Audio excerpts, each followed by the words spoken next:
La banane que vous voyez peut vous aider à sortir de votre hypertension artérielle.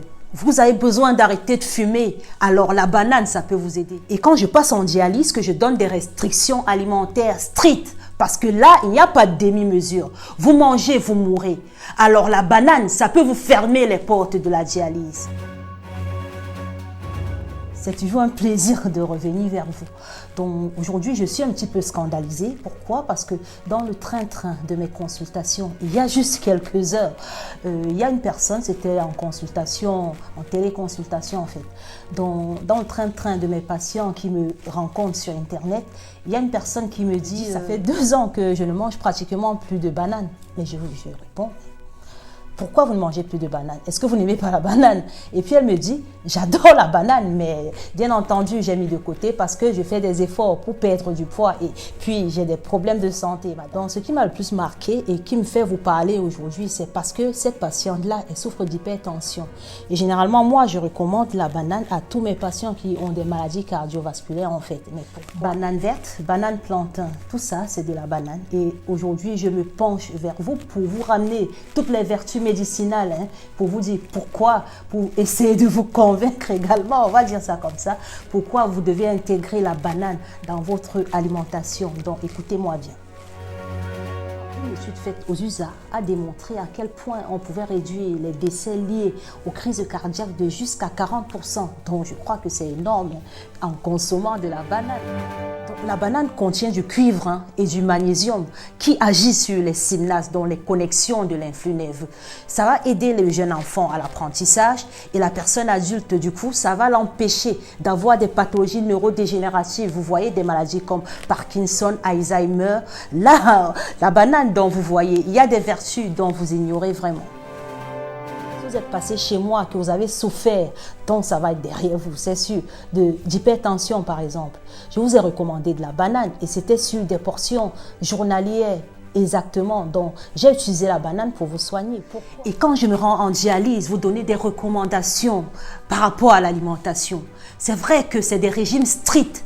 Et puis du coup, je suis obligée de vous quantifier en eau, en protéines, en matières sucrées. Je vous quantifie en féculents. Je vous quantifie en glucides. Et ça me fait de la peine aussi quand vous criez « aidez-moi, aidez-moi ». Et la banane dont vous voyez, ça peut vous fermer les portes à jamais de la dialyse parce que prévenir vaut toujours mieux que guérir. Généralement, je recommande également de la banane aux femmes enceintes. Pourquoi? Parce que c'est riche en vitamines du groupe B, de la folate. La banane va vous aider au développement de votre fœtus, bien sûr, et vous aider par ailleurs à lutter contre l'anémie. Donc, ce n'est pas seulement par rapport à sa contenance en fer, c'est aussi par rapport généralement à toutes les vitamines de groupe B qui jouent un rôle dans tout ce qui sera de la croissance des cellules. Je recommande également de la banane aux personnes qui souffrent d'anxiété, d'angoisse, de dépression. Pourquoi?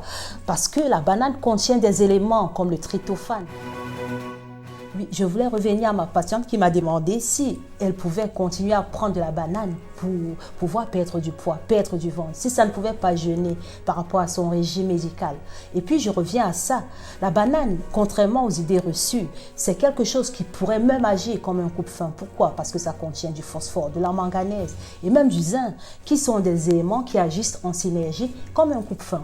Donc en prenant la banane, qui est en effet une banane qui ne contient en fait que 85 kilocalories, vous voyez que c'est pas si calorique que ça. Si vous raisonnez vos portions et que vous écoutez surtout votre nutritionniste, ah oui, vous allez perdre du poids avec de la banane. Bien sûr, je recommande souvent la banane aux femmes qui sont déjà en ménopause parce que ça va vous aider à maintenir vos os en bonne santé de par sa constitution, bien sûr. Et puis, je recommande également aux personnes en dénutrition aussi. Savez-vous que ça peut réduire les douleurs menstruelles également? Donc, juste en consommant une portion recommandée en banane, ça peut être mûr ou pas. Consommez la banane comme vous voulez, sous toutes les formes, que ce soit de la banane plantain ou la banane verte ou la banane mûre. C'est comme vous voulez, ça marche toujours à tous les coups. Dans une banane, vous pouvez avoir jusqu'à 8,7 mg de vitamine C. Donc, je recommande aussi pour la vitalité. Et puis, sur le système digestif en général, ça va vous aider pour les personnes qui souffrent d'ulcères, de problèmes de remontée gastrique, tout ça. La banane va vous aider à stabiliser, à jouer le rôle de pansement gastrique parce que c'est tellement riche en pectine également. Je vais recommander aussi la banane en cas de diarrhée chronique pour tout le monde. Ça peut être pour les enfants ou des personnes âgées ou pour des adultes, ça marche très bien.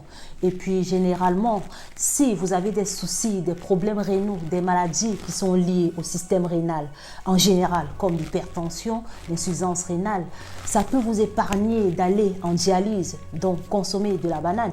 Et puis de ce fait, ça peut aussi vous empêcher de sombrer dans un cancer rénal. La banane soutient dans l'arrêt de la cigarette. Donc si vous voulez arrêter de fumer, demandez conseil, posez vos questions en commentaire et je vous dirai comment. Je recommande aussi généralement la banane pour toute personne qui vient chez moi, là, qui ont des addictions réelles, qui veulent arrêter de fumer, par exemple, qui ont des addictions, même parfois addictifs à quelque chose, comme au sucre, comme à l'huile. On a pas mal des addictions, vous voyez, des addictions qui sont assez surprenantes.